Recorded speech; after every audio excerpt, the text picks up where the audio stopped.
Le pays le plus isolé du monde.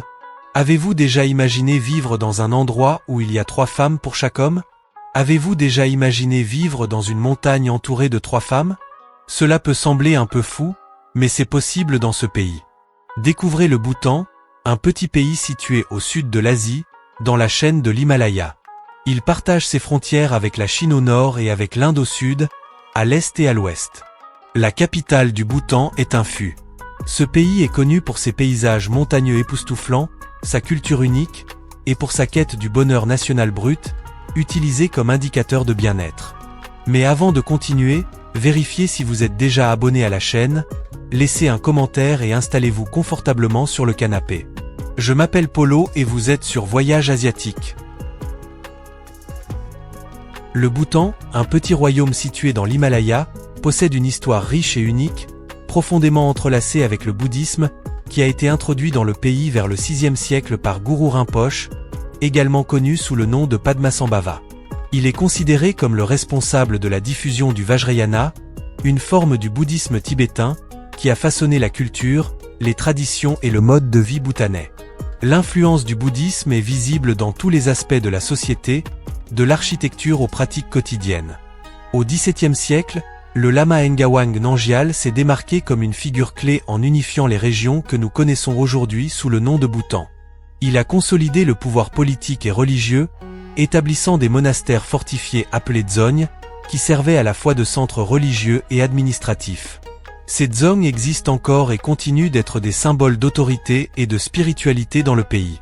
Au cours des XVe et XVIe siècles, le Bhoutan a été confronté à une série de conflits territoriaux avec le Tibet, ce qui a entraîné une phase d'instabilité. Ces différends ont façonné les relations entre les deux pays, bien que le Bhoutan ait réussi à maintenir son indépendance au fil du temps. Cependant, c'est avec le traité de Suna en 1865 que les frontières du Bhoutan ont été formellement définies, après des négociations avec l'Inde britannique, garantissant une relative stabilité territoriale. Il est curieux de noter que le Bhoutan a maintenu une politique d'isolement jusqu'aux années 1960, ce qui a permis à sa culture et à ses traditions de rester presque intactes pendant des siècles. Pendant cette période, le pays a évité les influences extérieures, tant politiques que culturelles, en privilégiant la préservation de son mode de vie traditionnel. Cet isolement a également fait du Bhoutan l'une des dernières nations au monde à s'ouvrir au tourisme et à la modernisation.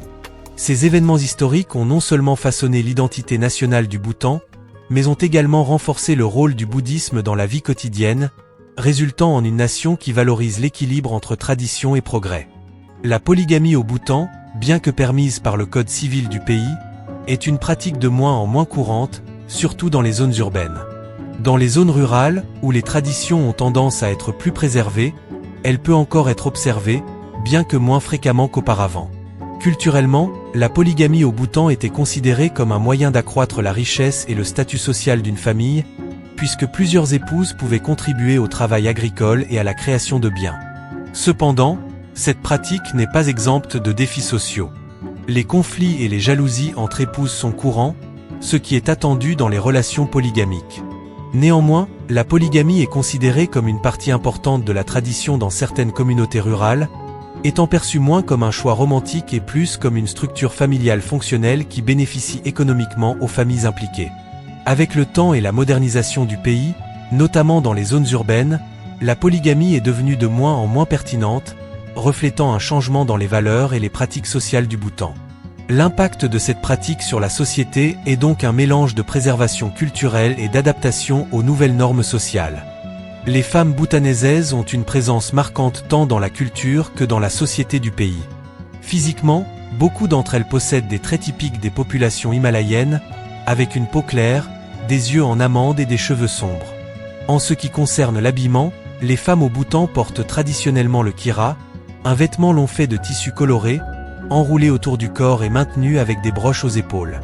Le kira est accompagné d'une blouse en soie appelée wonju et d'un court manteau appelé togo, qui complète la tenue. Ces vêtements traditionnels sont un symbole de fierté culturelle et sont souvent portés lors de cérémonies religieuses et d'événements publics. Le rôle des femmes dans la société bhoutanaisaise a évolué de manière significative ces dernières années.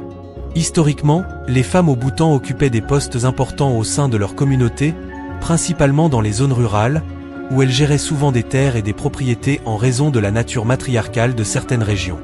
Cependant, avec la modernisation et l'avancement de l'éducation, le rôle féminin s'étend au-delà des fonctions traditionnelles. L'éducation a été l'un des principaux moteurs de la croissance du rôle des femmes au Bhoutan. Avec davantage d'opportunités d'accès à l'éducation formelle, les femmes occupent de plus en plus des postes de premier plan au gouvernement, dans le secteur privé ainsi que dans les domaines de la santé et de l'éducation. De plus, les droits des femmes gagnent en visibilité dans le pays, avec un effort croissant pour garantir l'égalité des opportunités et lutter contre les pratiques discriminatoires. L'ascension des femmes au Bhoutan reflète un changement culturel plus large qui cherche à équilibrer le respect des traditions avec la nécessité de progrès social. Aujourd'hui, elles jouent un rôle crucial non seulement en tant que gardiennes des traditions, mais aussi en tant que leaders et influenceuses dans divers secteurs de la société, marquant un avenir prometteur pour le pays. Le Bhoutan est un pays fascinant, situé dans la chaîne de l'Himalaya, entre le Tibet au nord et l'Inde au sud. Sa géographie est marquée par un paysage époustouflant, composé de montagnes majestueuses, de vallées profondes et de rivières cristallines qui serpentent à travers le terrain accidenté. Les montagnes, qui incluent certaines des plus hautes du monde, jouent un rôle vital non seulement dans l'esthétique naturelle, mais aussi dans la culture et la spiritualité du peuple bhoutanais. L'un des sites touristiques les plus emblématiques du Bhoutan est le monastère Nido du Tigre, également connu sous le nom de Paro Taksang. Ce monastère, incrusté dans une falaise à environ 3120 mètres au-dessus du niveau de la mer, est l'un des plus importants centres de méditation bouddhiste du pays. On croit que Guru Rinpoche a médité à cet endroit au 8e siècle, et son histoire sacrée en fait une destination de pèlerinage et un symbole de dévotion religieuse au Bhoutan. Le sentier menant au monastère offre des vues spectaculaires sur le paysage montagneux, et la visite est une expérience à la fois spirituelle et esthétique. En plus de sa riche héritage culturel et religieux, le Bhoutan abrite également une biodiversité remarquable. Le pays est le foyer d'une large variété de flore et de faune, y compris des espèces rares et menacées, comme le léopard des neiges et le taquin, un antélope endémique de l'Himalaya. La diversité des écosystèmes, allant des forêts subtropicales aux prairies alpines, offre un habitat idéal pour une grande variété de vie sauvage. Le Bhoutan a mis en œuvre des politiques environnementales rigoureuses, reconnaissant l'importance de la conservation et du développement durable. Le gouvernement s'est engagé à maintenir au moins 60% de son territoire couvert de forêts, promouvant une approche qui équilibre croissance économique et protection de l'environnement. Ainsi, la géographie du Bhoutan n'est pas seulement un fond pour sa culture riche, mais aussi un élément central qui façonne l'identité nationale et la relation du peuple avec la nature. La combinaison de paysages impressionnants, de monastères historiques et d'une biodiversité vibrante rend le Bhoutan unique au monde. Le tourisme au Bhoutan est assez unique et hautement réglementé, reflétant la philosophie du pays de promouvoir un tourisme durable qui respecte la culture locale et l'environnement. Pour visiter le Bhoutan, les voyageurs ont généralement besoin d'une escale dans un autre pays, comme l'Inde ou le Népal, avant d'embarquer sur un vol direct vers l'un des aéroports du pays. Cette nécessité d'escale peut rendre le voyage plus complexe, et souvent, plus long que pour d'autres destinations. De plus, le gouvernement bhoutanais établit des tarifs journaliers fixes pour les touristes, qui varient selon la période de l'année et le type d'expérience souhaitée. Ce tarif inclut l'hébergement, la nourriture, le transport et les guides touristiques, permettant aux visiteurs de bénéficier d'une expérience structurée et enrichissante, tout en garantissant que le tourisme profite à l'économie locale. Bien que l'hébergement au Bhoutan puisse être accessible, variant de simples auberges à des hôtels plus confortables, le coût de la vie présente des défis, notamment en ce qui concerne l'alimentation. De nombreux produits alimentaires sont importés, en raison de la géographie montagneuse du pays et de la capacité limitée de production agricole dans certaines régions. Cela entraîne des prix relativement élevés pour les aliments, en particulier pour ceux qui ne sont pas cultivés localement.